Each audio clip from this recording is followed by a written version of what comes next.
తేజస్వి గారు, భట్టాచార్య గారు, రాజేష్ రామ్ గారు, ముఖేష్ సాని గారు, అనిల్ జైన్ గారు, శశి ప్రతాప్ ప్రజాపతి గారు మరియు సహోదరి సహోదరులారా, మీ అందరికీ స్వాగతం, సుస్వాగతం. మిమ్మల్ని క్షమాపణ కోరుతున్నాను, ఎందుకంటే ఈ ఎండలో మిమ్మల్ని ఇక్కడ కూర్చోబెట్టాను. ఈ షామియానా మొత్తం మూసేసాము. కొన్ని సంవత్సరాల క్రితం అమిత్ షా గారు ఒక స్టేట్మెంట్ చేశారు. ఒక్కసారి కాదు, ఆ స్టేట్మెంట్ చాలాసార్లు చేశారు. భారతీయ జనతా పార్టీ ప్రభుత్వము 40-50 సంవత్సరాలు ఉంటుంది అన్నారు. నేను దాని గురించి ఆలోచిస్తున్నాను. ఇతను అలా ఎలా చెప్పగలుగుతున్నాడు? ఇతనికి ఎలా తెలుసు భారతీయ జనతా పార్టీ ప్రభుత్వము 40-50 సంవత్సరాలు ఎలా ఉంటుంది? ఇక్కడ రాజకీయ నాయకులందరూ కూర్చొని ఉన్నారు.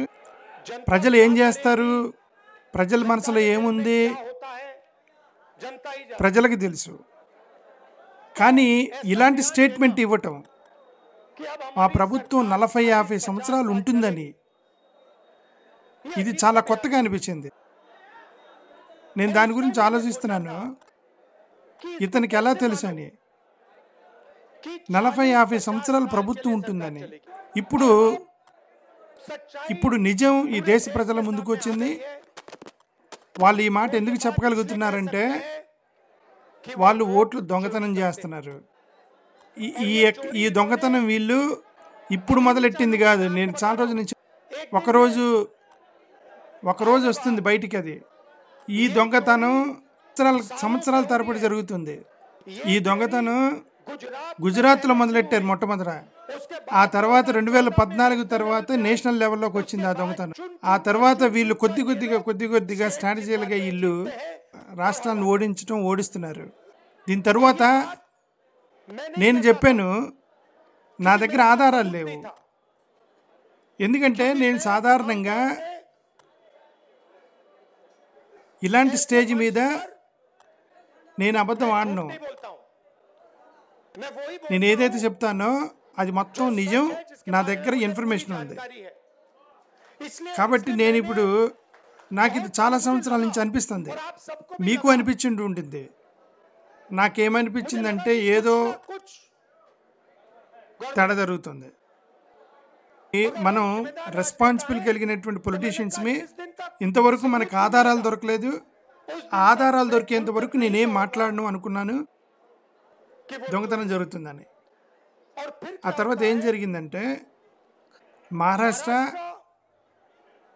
హర్యానాలో ఎన్నికలు వచ్చినాయి. ముందు తారీఖు మారుస్తారు, డేట్ మారుస్తారు, ఎన్నికల డేట్ మారుస్తారు. ముందు ఏదైతే ఎలక్షన్ కమిషన్ ఎన్నికలు జరపాల్సిన తారీఖు ఉందో, నేను మోడీ గారితో పాటు కూర్చున్నా. ఏ రోజున ఎన్నికలు జరగాలో ఆ డేట్, నేను ఎలక్షన్ కమిషన్ ఎవరిని పెట్టాలి అనేది, ఎన్నికల తేదీ అనేది ప్రధానమంత్రి నిర్ణయిస్తాడు. అక్కడ ప్రతిపక్ష నాయకుని కూర్చోబెడతారు. డైరెక్ట్గా చెప్తారు, భయ్యా మాకు అనిపిస్తుంది, ఇదిగో మేము ఎన్నికల కమిషనర్కి పెడదాం అనుకుంటున్నాము. ప్రతిపక్ష నాయకుడు దీన్ని అడ్డుకోలేడు. మళ్ళీ 2023లో బీజేపీ ఒక కొత్త చట్టం తీసుకొచ్చింది. అదేంటంటే, ఎలక్షన్ కమిషన్ మీద ఎవరు కూడా కేసు పెట్టడానికి వీల్లేదు అని చట్టం మీరు అర్థం చేసుకోండి. ఇప్పుడు భారతదేశంలో ఉన్న ప్రతి పౌరుని మీద కేసు పెట్టవచ్చు. మీరు ఏదైనా తప్పు చేశారా, మీ ఇంటికి పోలీసు వస్తాడు, ఎఫ్ఐఆర్ పెట్టేస్తాడు. 2023 వరకు ఎలక్షన్ కమిషన్ మీద కేసు పెట్టవచ్చు. 2023లో బీజేపీ గమ్మున చట్టాన్ని మార్చేసింది. కొత్త చట్టం ఏం చెప్తుందంటే, ఎన్నికల కమిషనర్ మీద ఏ కోర్టు కేసు పెట్టడానికి లేదు, ఎలాంటి కేసు పెట్టడానికి లేదు. ఇప్పుడు మిమ్మల్ని మీరు ప్రశ్నించుకోండి, ఈ యొక్క చట్టం ఎందుకు తీసుకొచ్చారు? దొంగతనం చేయడానికి తీసుకొచ్చారు అనేది భయం అనేది లేకపోతే దొంగతనం చేయొచ్చు అప్పుడు. కాబట్టి మహారాష్ట్రలో వాళ్ళు ఏం తప్పు చేశారంటే, కొద్దిగా ఎక్కువ చేశారు. తప్పు చేసి వాళ్ళు భయపడ్డారు. వాళ్ళు ఏం చెప్పారంటే, భయ్యా, మహారాష్ట్ర ఎన్నికలు ఏవైతున్నాయో, హర్యానా ఎన్నికలు ఏవైతున్నాయో, వీటిని ఎలాగైనా గెలవాలి, మీరు కొద్దిగా ఎక్కువ దొంగతనం చేయమన్నారు, మనం పట్టేసుకున్నాం.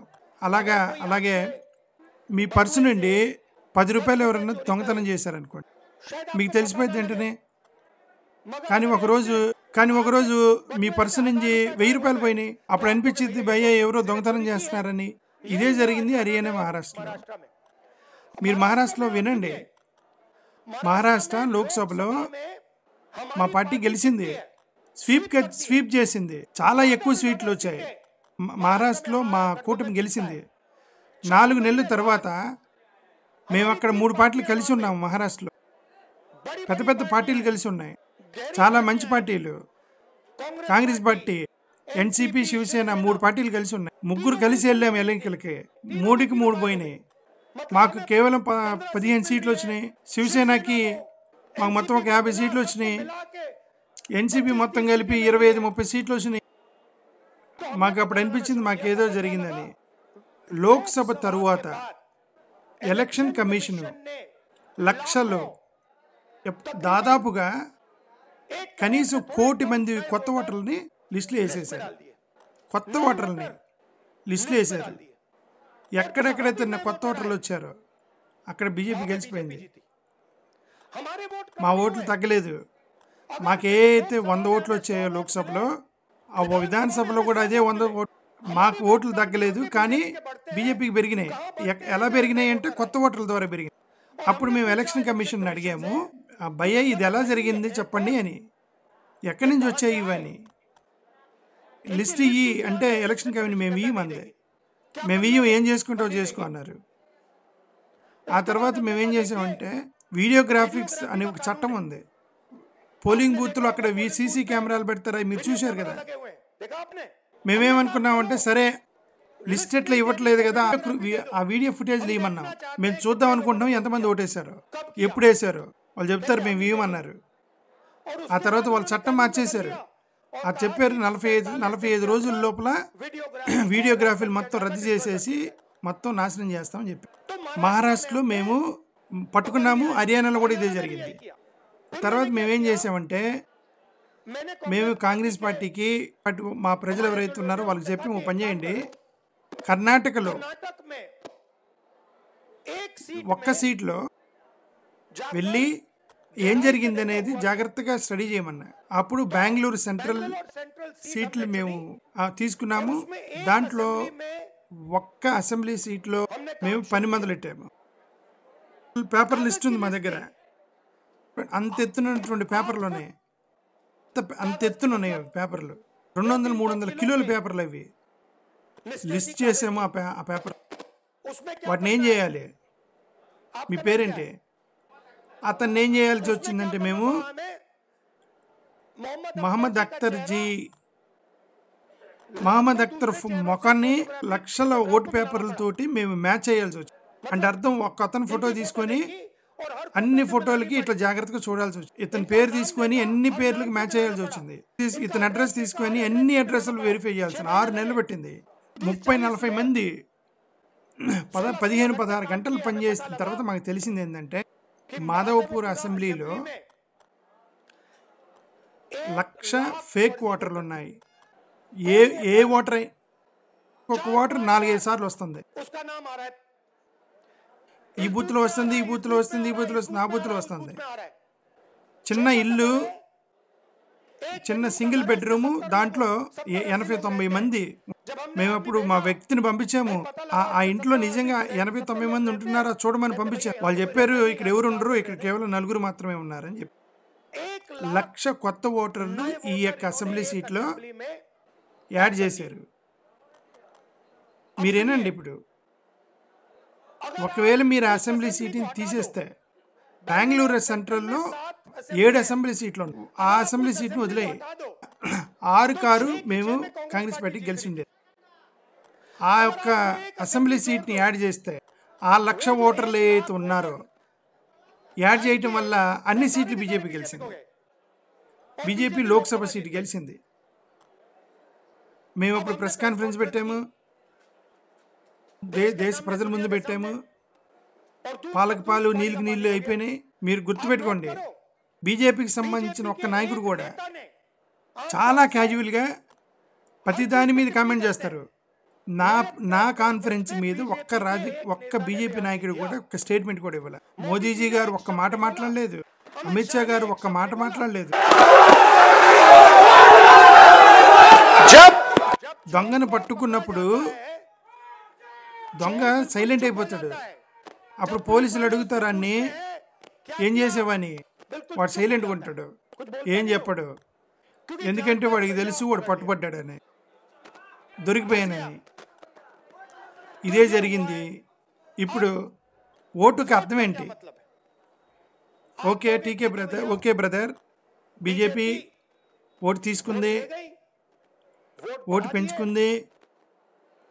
బీహార్లో 65 లక్షల ఓట్లు తీసేశారు. ఇంకొక విషయం కూడా చెప్తున్నా, ఏం చేస్తారంటే ఈ 65 లక్షల ఓట్లు తగ్గిస్తారు, ఇంకొక కొత్త 65 లక్షలు యాడ్ చేస్తారు. వీళ్ళ ఆట ఇదే. సరే భయ్య, ఎలక్షన్ దొంగతనం చేస్తున్నారు. అయితే ఏమైంది? ఏం చెప్తున్నాను చెప్తున్నా వినండి. ఈ రాజ్యాంగంలో రాయబడింది, భారతదేశంలో ఉన్న ప్రతి పౌరునికి ఏ కోటి ఇస్తారు. 2 ఇవ్వరు, 5 ఇవ్వరు, సగం కూడా ఇవ్వరు, 1 ఇస్తారు. అంటే అర్థం, ఒక దళితులు ఎవరైతే ఉన్నారో, ఈబీసీలు ఎవరైతే ఉన్నారో, అణగారిన వర్గాలు ఎవరైతే ఉన్నారో, ముస్లిమ్స్, హిందువులు ఎవరైనా సరే 1 ఓటు వస్తుంది. 2 కాదు, అర్ధ కూడా రావు, సగం కూడా రావు. అంబానీ కొడుకు ఎవరైతే ఉన్నారో వానికి కూడా 1 ఓటు వస్తుంది. దేశంలో అత్యంత పేదరికంలో ఉన్న వాడికి ఎన్ని ఓట్లు వస్తాయో 1 వస్తుంది. ఒక ఓటు ఎవరికి ఎక్కువగా అవసరం ఉంటుంది? మీరు ఆలోచించండి. అంబానీకి ఓటు అవసరమా? పెద్ద తేడా ఏమైనా దానికి? అతను ఓటేసిన లేకపోయినా అతనికి పెద్ద తేడా ఉండదు. బ్యాంక్ అతనికి డోర్లు ఓపెన్ చేసి ఉంటాయి. అతని రుణాలు టక మాఫీ చేసేస్తారు.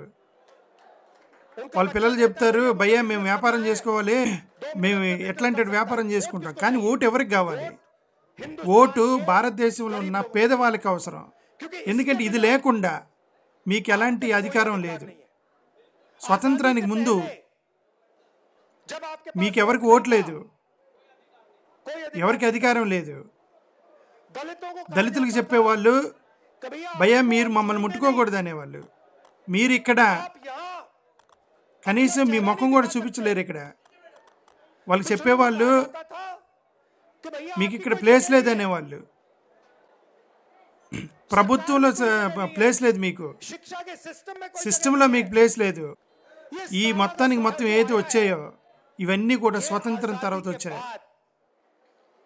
రాజ్యాంగం వల్ల వచ్చాయి. రాజ్యాంగం ఏంటి? మీరు ఈరోజు ఆ ఓటుని నాశనం చేశారు. ఈ రాజ్యాంగం, ఆ రాజ్యాంగానికి అర్థమే లేదు.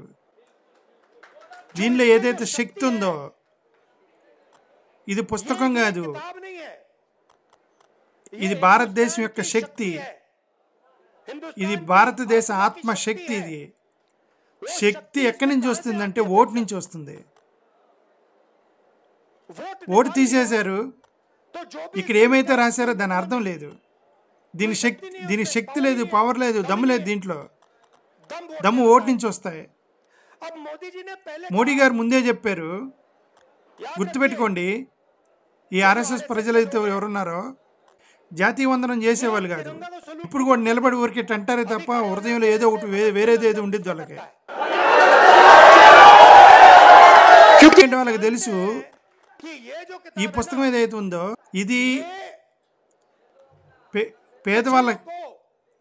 పేదలకి, ఈబీసీలకి, దళితులకి, గరీబ్ జనసంఖ్యకి, మహిళలకి వాళ్ళ ముందుకు తీసుకొచ్చేటువంటి పుస్తకం ఇది. వాళ్ళకి అధికారం ఇచ్చే పుస్తకం, వాళ్ళకి అధికారం ఇటు ఇష్టం లేదు. కాబట్టి ఇది ఎన్నికల్లో చెప్పారు, పెద్ద పెద్ద నాయకులు చెప్పారు రాజ్యాంగం మార్చేస్తారని. మార్చేస్తామన్నారు. మేము చెప్పాము, వాళ్ళ కుదరదన్నాం. కలలు కనగాకు, రాజ్యాంగాన్ని ఏ శక్తి కూడా మార్చలేదన్నాం.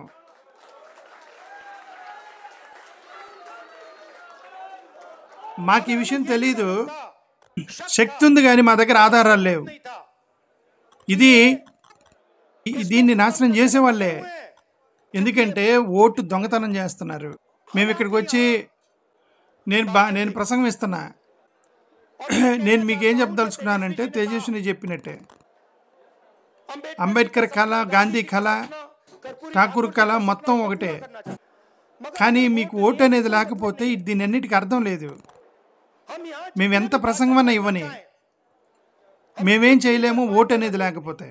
నేను చెప్పాను మీకు ఆ 50% క్యాప్ ఏదైతే ఉందో రిజర్వేషన్కి, దాన్ని ఎత్తేస్తా అన్నా.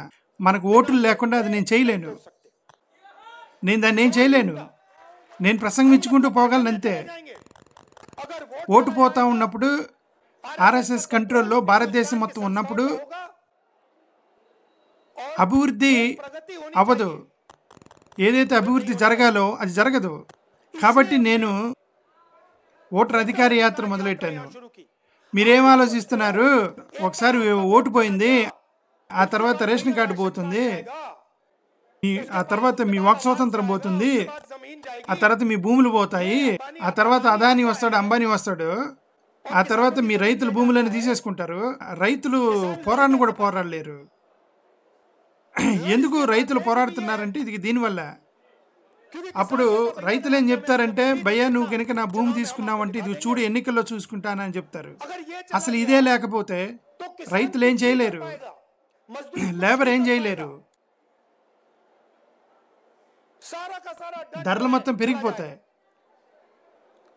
మోడీ గారు, మీరు టీవీలో చూసేవాళ్ళు ఒకసారి దొంగతనం అయిపోయింది కాబట్టి ఇంకా మీరు చూడలేరు. ఇంకా ఆయన రెడ్ క్రాస్ రోడ్ మీద కూర్చుంటాడు, అది వేరే విషయం. కొద్దిసార్లు కూర్చోవాలి ఆయన్ని. కాబట్టి ప్రజల్లో ఇంత కోపం ఎందుకు వచ్చిందండి? నువ్వు వెళ్ళి ఆ బీహార్ ప్రజలను చూడు, లోపల యాత్రకు వచ్చి చూడు ఏం జరుగుతుందో. లక్షల మంది ప్రజలు వచ్చి చెబుతున్నారు ఓడ్చోరు ఓడ్చోరు ఓడ్చోరు అని. ఈ పిల్లల మొత్తానికి అర్థమైంది. నా పిల్లలు నా చెవిలోకి వచ్చి చెబుతున్నారు ఓడి దొంగ ఓడి దొంగ మోడీ ఓడి దొంగ అని. మీడియా వాళ్ళకి అది సరిగా అర్థం కాలేదు. భయ్యా వీళ్ళని అడగాలి ఒక విషయం అడగాలి వీళ్ళని. భయ్యా, ఈ యాంకర్ అయితే ఎవరైతే ఉన్నారో, ఈ ఎడిటర్ ఎవరైతే ఉన్నారో, ఈ ఈబీసీలని ఓబీసీలని దళితుల్ని ఎందుకు చూపించరు వాళ్ళు?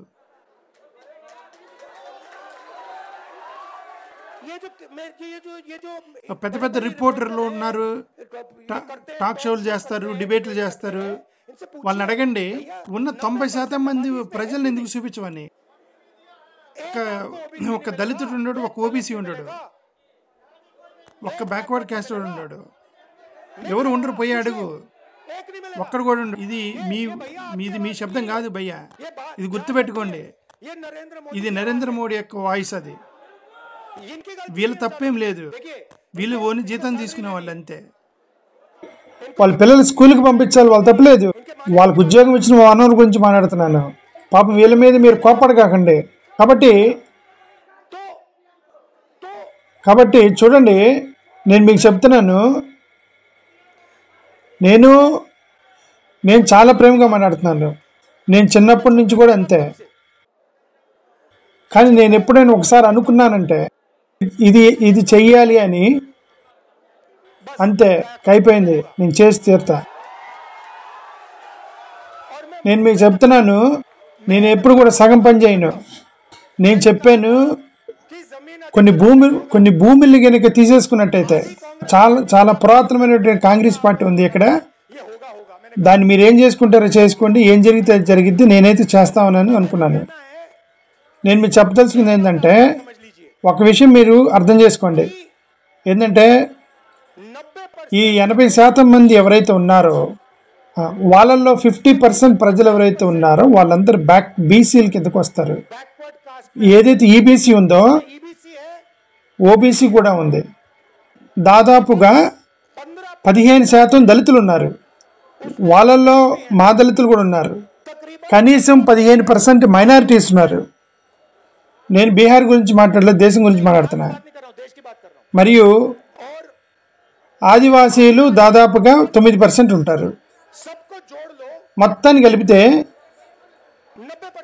80% వస్తారు. నాకేమనిపిస్తుందంటే ఈ దేశంలో ఈ 80% మందికి ఏం దొరకవు.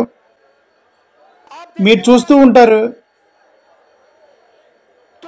కాబట్టి వచ్చే రోజుల్లో ఈ 80% మంది ప్రజలు ఎవరైతే ఉన్నారో వచ్చే రోజుల్లో వాళ్ళకి రాజకీయాల్లో భారతదేశం యొక్క సంస్థలు ప్రతి చోట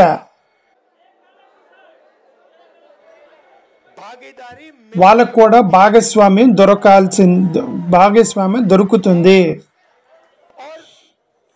మరియు ఒక కొత్త రకంగా వాళ్ళని మనం డెవలప్ చేయాల్సి ఉంది. నేను మీకు స్ట్రైట్గా చెప్తున్నాను. ఈ విధంగా నేను స్ట్రైట్గా ఉన్నట్టు చెప్తున్నాను. నేను మొహమాటం లేకుండా చెప్తున్నాను. జాతీయ కులగణన ఏదైతే దాని ఫౌండేషన్ ఇదే. ఫస్ట్ కులగణనలోనే పాలకు పాలు నీళ్ళు అయిపోతాయి. ఎవరున్నారు, ఎక్కడున్నారు, ఎక్కడ లేరు మొత్తం తెలిసిపోతుంది. తెలంగాణలో మా మోడల్ ఏదైతే ఉందో రేవంత్ రెడ్డి గారు వచ్చారు, తేజస్వి కూడా ఆయనతో మాట్లాడారు. చాలా డీటెయిల్గా మేము చేసాము. అది అభివృద్ధికి బ్లూ ప్రింట్ అది. ఓకే, కాబట్టి ఒక కొత్త రకంగా మేము డెవలప్మెంట్ గురించి ఆలోచిస్తున్నాం.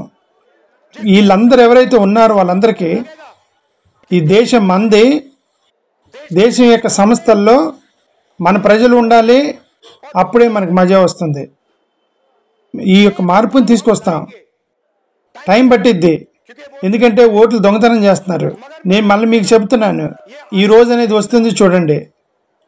ఏంటంటే దౌర్జన్యంగా మార్పు తీసుకొస్తాను.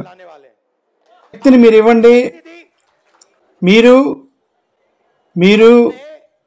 ఈ యొక్క భారతదేశంలో ఈ యొక్క వికాసము అనేది ఈ యొక్క బీహార్ నుంచే మొదలవుతుంది. నేను చెప్తున్నాను, రాజకీయ మార్పు ప్లస్ ఈ యొక్క వికాసం అనేది మార్పు ఏదైతే ఉందో ఈ యొక్క బీహార్ నుంచే మొదలవుతుంది. మరియు నేను చెప్పేది ఏంటంటే, గాంధీ గారు చంపారన్ వచ్చినప్పుడు బీహార్లోనే ఆ యొక్క వెలుగు అనేది మొదలైంది. ఎలా అయిపోయింది ఈ యొక్క యాత్రలు మీకు చూపించాను. బ్రదర్, మీరు అర్థం చేసుకోండి. మీరు ఇక్కడ ఏదైతే చేశారో, మీరు ఇచ్చిన స్లోగన్ ఏదైతే ఉందో ఓట్ చోర్ అనేది, ఇది బీహార్ నుంచి దేశం మొత్తం వెళ్ళిపోయింది. మీరు దేశం మొత్తం కూడా అంటించేశారు దాన్ని. ఇప్పుడు మోడీ గారు ప్రసంగం ఇస్తారు. ఆయన ముందే చాలా మంది చిన్న పిల్లలు ఓట్ చోర్ అంటారు. అయిపోయి దెబ్బపడింది ఆయనకి. కాబట్టి నేను మీ అందరూ ధన్యవాదాలు చెప్తున్నాను. మీరు ఎవరైతే మార్గం చూపించారో, ఈ ఠాకూర్ గారు ఎవరైతే ఉన్నారో, మండల్ గారు, అంబేద్కర్ గారు, గాంధీ గారు ఒక మార్గం చూపించారు. వాళ్ళందరికీ హృదయపూర్వకంగా ధన్యవాదాలు చెప్తున్నాను. నమస్కారం.